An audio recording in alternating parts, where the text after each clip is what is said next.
నమస్తే, నేను మీ గోపి. వెల్కమ్ బ్యాక్ టు మనంటి. ప్రస్తుతం పడుతున్నారు పొలిటికల్ అనలిస్ట్ కె రవీంద్రబాబు గారు. ఆయనతో మాట్లాడదాం. సార్ నమస్తే అండి. నమస్తే గోపి. సార్, ముంబైలో ఒక కేసు పెద్ద ఎత్తున వైరల్ అయింది. మనకు తెలిసిన విషయమే. సైఫ్ అలీ ఖాన్ మీద దాడి జరిగిన సంఘటన మనందరికి తెలిసిన విషయమే. ఆ దాడిలో కొంతమేరకు ఏమంటున్నారంటే ఇంట్లో డ్రైవర్ పొడిచాడని, మరికొంతమంది పోలీసు మనకు క్లియరెన్స్ ఇచ్చాడు. బంగ్లాదేశ్ నుంచి ఒక అతను వచ్చి పొడి చేసి వెళ్ళిపోయాడు దొంగతనం కేసులు అని చెప్పారు.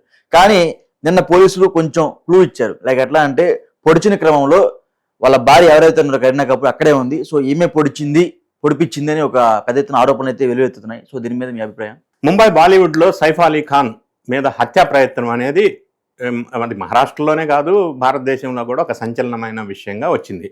మనం ఇదే స్టూడియోలో చాలా సందర్భంలో దీన్ని అనాలిసిస్ కూడా చేసాం అది జరిగిన రోజు. సో ఇప్పుడు లేటెస్ట్గా పోలీసు వాళ్ళు విశ్వ ప్రయత్నం మీద కొన్ని క్లూస్ తీసుకొని బయటకు వచ్చారు. ఈ విషయాన్ని మనం ఒక్కసారి నిష్పక్షపాతంగా అనాలిసిస్ చేయవలసి వస్తే, సైఫ్ అలీ ఖాన్ బేసికల్గా చాలా రిచెస్ట్ ఫ్యామిలీ, ఆ రాజ కుటుంబం. అది అవును, చాలా పెద్ద రిచెస్ట్ ఫ్యామిలీ. రెండోది, వాళ్ళ ఇంట్లో ఆయన 11th 12th floor plus pent house, మొత్తం 10,000 ఎస్ఎఫ్టీ హౌస్ అది. సో ఈ విషయాన్ని మనం ఒక్కసారి ఆలోచన చేసినట్టయితే, మొదట్లో ఎవరు పొడిచారో ఎందుకు పొడిచారో తెలియదు. రకరకాల కోణాల్లో, రకరకాల యాంగిల్స్లో రకరకాల మెసేజ్ ఇచ్చారు పోలీసు వాళ్ళు.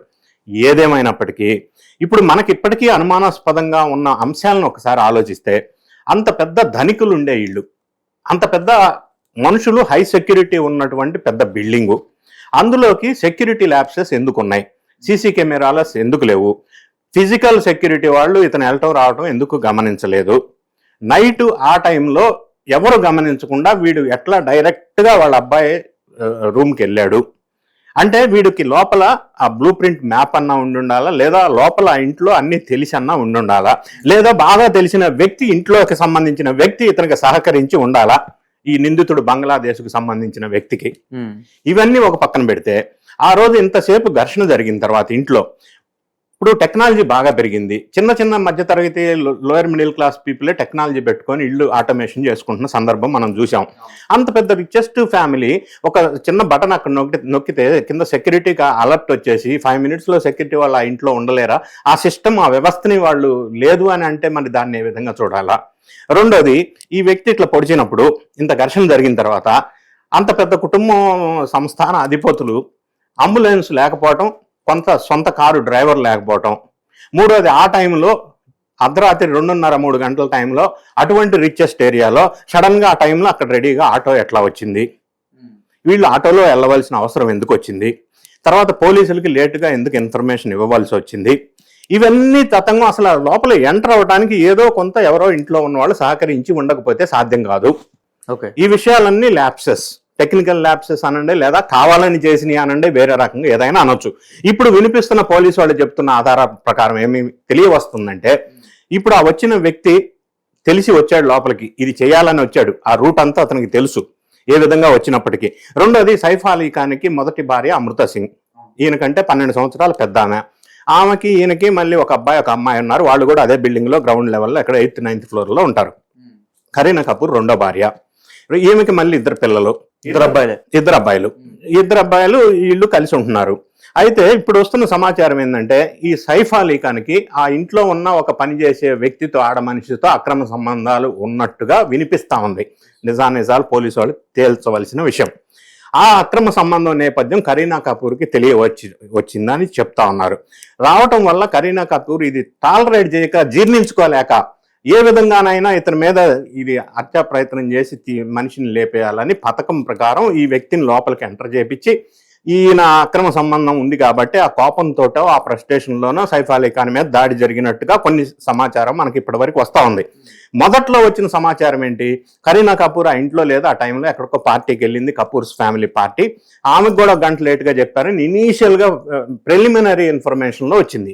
ఇప్పుడు పోలీసు వాళ్ళు ఇన్వెస్టిగేషన్ చేసుకుంటూ ఒక 35 మంది దగ్గర స్టేట్మెంట్స్ తీసుకొని 35 మందిని విచారించి ఫైనల్గా వాళ్ళు కంక్లూజన్ ఏమంటున్నారంటే, కరీనా కపూర్ హస్తం ఉంది ఇందులో.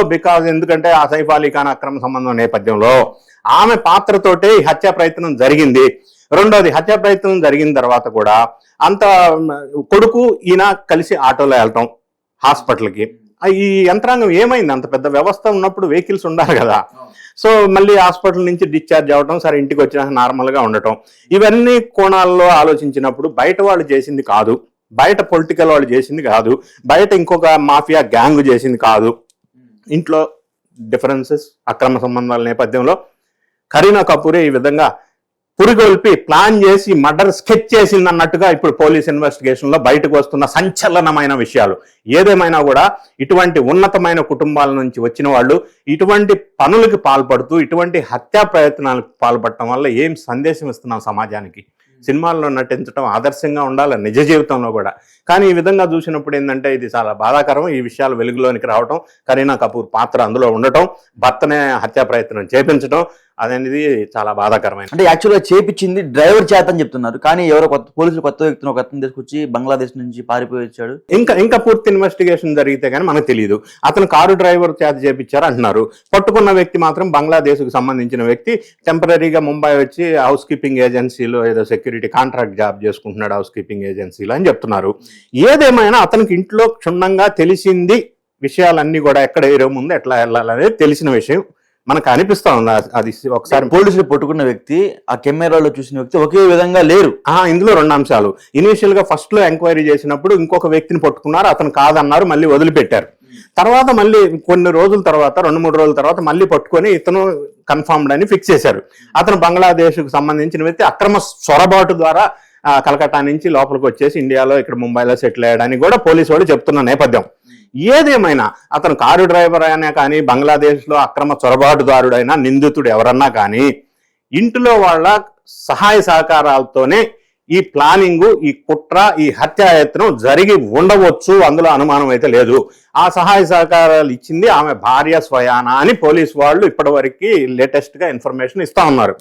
ఇది మనకి ఆశ్చర్యకరమైన విషయం. ఓకే, రైట్, థ్యాంక్ యూ అండి. Thank you.